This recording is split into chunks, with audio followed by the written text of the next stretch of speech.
Picture this. It's the middle of May in 2017. 16-year-old Nick Mira had just come home, feeling inspired. He decides to hop onto his computer to make a new beat. He names it Lucid 84 BPM and immediately sends it to Juice WRLD. Fast forward a week. It's May 29th, 2017, and Juice had just recorded the vocals for his song. Soon after, Nick receives a message from Juice. Titled in all caps, an MP3 file named Remember Me can be seen. And after a couple of weeks and a few decisions, the song is officially dropped on SoundCloud on June 15th, 2017, under the name Lucid Dreams. But who exactly is Nick Mira? From Richmond, Virginia, Nicholas Warren Mira would play guitar and piano as a kid for fun. I feel like what got me into music, to be honest, is Guitar Hero. Like, as a kid, I was always playing video games. I don't know who in my family decided to buy Guitar Hero, but somebody bought it. And then we just started playing it all the time, me and my brother. And we got into, like, rock music that way. And, like, my parents listened to, like, a lot of rock music growing up, so I grew up, like, trying to play the guitar, and, like, I wanted to be a rock star, but I just stopped caring about it. Starting his passion, Nick would receive a musical keyboard from his cousins, which he would play just by ear, not knowing any technicals. I first started making beats in 2013, like on a computer really, but a few years before that I was making beats on like my little Radio Shack keyboard my cousin gave me. I was just like making beats on it, but not like recording it into a computer or anything. This would further stem out into a passion for learning digital production after seeing that what was played could be listened to over and over again. However, his journey towards turning this hobby into a job and later career path would begin in 2014, when he would begin selling his beats on his personal website nickmira.com and potentially other existing beat marketplaces. Requiring a name to refer to him by, through the years Nick would experiment with his producer name, starting with Nick Mira Beats, Nick Mira Beats, then Chef Boyar Mira, then settling on the simple Nick Mira. And through his resilience and passion for beat making, he was able to reach the status he has today with hundreds of platinum records in his portfolio. In 2016, when Juice WRLD had begun to take his career as an artist more seriously, recording more and more, he had contacted producer Sidepiece in search of someone that could take the hassle of producing beats and instead focus on rapping.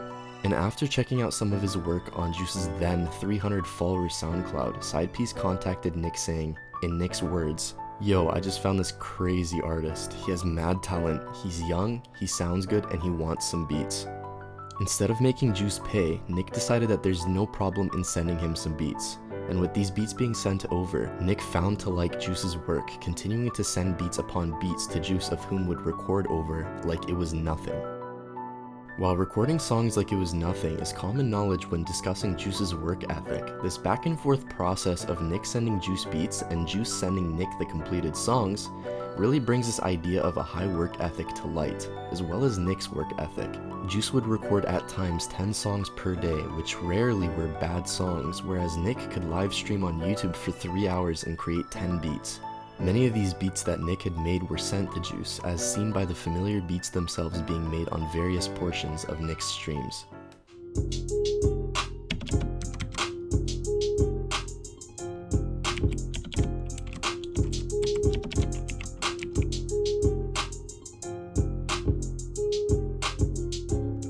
Arguably, they were the perfect match because Juice had many beats to work with and Nick had his beats being used, potentially blowing up, bringing both Juice and Nick fame and money. Of course, because persistence is often rewarded, Nick Mira and Juice finally broke through with All Girls Are the Same and Lucid Dreams. You ready? Yeah. They're right in my brain, love. Recorded on December 21st, releasing only a day later on December 22nd, 2017 on the Nothing's Different EP, All Girls Are the Same was just another song for Juice, and NM-Maker 162 BPM was just another beat for Nick Mira. However, upon completion, both of them liked the song, leading it to release and gather 11,000 plays on SoundCloud in just 2 days, a decent amount for a startup. However, it wasn't until Cole Bennett's Lyrical Lemonade had directed a music video for the song that launched Juice and Nick's names into the mainstream.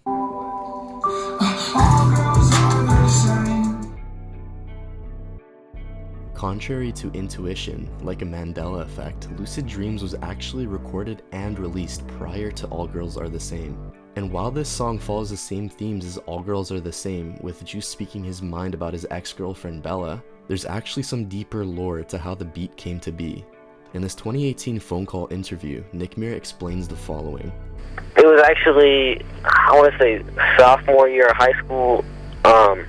I had this movie class where we'd watch movies and analyze them and talk about like the ethics behind the movies and why filmmakers do certain things and all that. And at the end of the year, we were watching this movie called Leon the Professional. And yeah, so at the end of that movie, in the outro scene, Sting Shape of My Heart plays. It's a certain version. I'm not sure if it's the same version that's on iTunes or YouTube, the same one as YouTube, but yeah.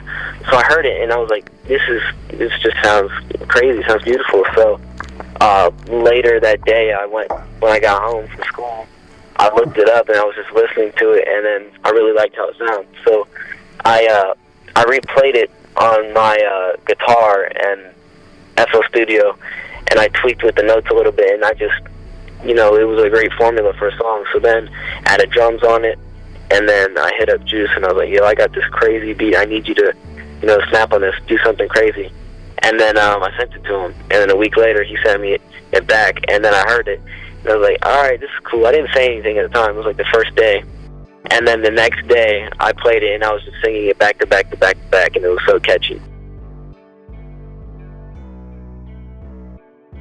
His back-to-back-to-back replay inciting music was exactly the reason for Juice's and Nick's rise to fame. But now one could argue that Juice's talent was responsible for his rise to fame. Another could argue that the beat being made in the first place was responsible. And this rabbit hole could go down beyond irrational debate.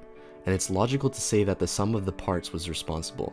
But it would be a pointless throwaway to not consider what Nick had done for Juice, which for all we know could have had a different outcome if Nick hadn't been so generous. Dating November 15th, 2017, a screenshot of a receipt for Juice's SoundCloud Pro plan paid by Nick Mira surfaced some time ago. And while at first glance this just seems like a nice gesture by Nick, the effects of this gift shined through. Let me explain. As long as an individual has a registered account, they can upload up to 3 hours of audio as part of the free SoundCloud user plan. Hence, if we take a look at Juice's SoundCloud prior to every label album release and we add up the runtimes, it can be seen that the songs add up to 179.45 minutes, or in other words, 2.99 hours, leaving behind a total of 33 seconds that could have been potentially uploaded if no other songs were taken off of Juice's SoundCloud. However, if you decide to check his SoundCloud, you may notice that Juice's two biggest songs, All Girls Are the Same and Lucid Dreams, were not included in this calculation. And this is exactly where Nick's gift shines through. If you listen to Juice back before he blew up, you may have noticed that some songs were deleted off of his SoundCloud, which could have been for differing reasons, such as not liking a song as much as a newer one, but regardless, the bigger picture is that with 3 hours of audio maximum with a free account, and a work ethic as Juice's, there would be songs taken off for new ones to release, and we see this with songs such as Nick Mira instead wanted to keep all these songs on his SoundCloud. Why? Because he believed in him. In interviews, Juice himself had mentioned that he wasn't the biggest fan of Lucid Dreams, so if Nick had never paid for his SoundCloud, what are the chances that song would have stayed on long enough to blow up? Or perhaps more generally, without the SoundCloud Pro plan with unlimited audio upload, the chances of Juice blowing up are much slimmer if either no new songs are uploaded or existing songs are deleted. And this gesture was not the only showcase of Nick's belief in Juice's success either. In a set of unsurfaced texts between Juice and Nick, as well as Juice and music label Internet Money, we see another example. Before a deal was even established by Lil Baby's music label Grade A Productions, Nick Mira gave Juice the chance to consider his options moving forward as an artist, presenting him with the possibility of joining the management of Internet Money Records. And if Juice had followed through, he would have been one of the first artists to join Internet Money, and it had almost happened too. In a tweet lost to time, he had tweeted, "I'm Internet Money's first star." And with the bureaucracy involved with paperwork and Taz Taylor's uncertainty requiring him to seek the opinions of others, of which all followed the same Juice's and Uzi clone trend back then. The plans fell through and Lil Baby had given an offer to Juice that ended up being taken. From the time they had first worked together up until Juice's unfortunate passing, the pair had made an incomprehensible amount of music. And only considering what had released, the number of Nick Mira produced tracks is close to 50, whereas unreleased, this number reaches the hundreds. Thanks to Nick Mira, we can listen to songs like Already Dead, Lean With Me, Empty, and Flaws and Sins. Regardless of the amount of songs they made together, the two were rarely ever seen together. And if your view on Nick Mira was not already high, Nick refuses to flex that he was such a big part in Juice's life to promote himself as a producer. Unlike some others, he lets the numbers speak. To Juice, Nick Mira was truly a genuine friend.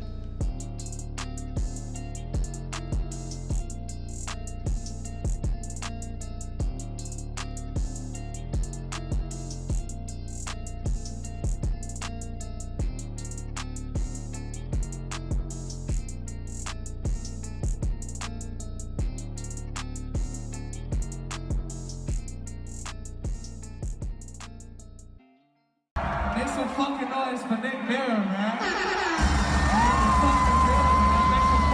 Make some fucking goat right here, my nigga. This is a fucking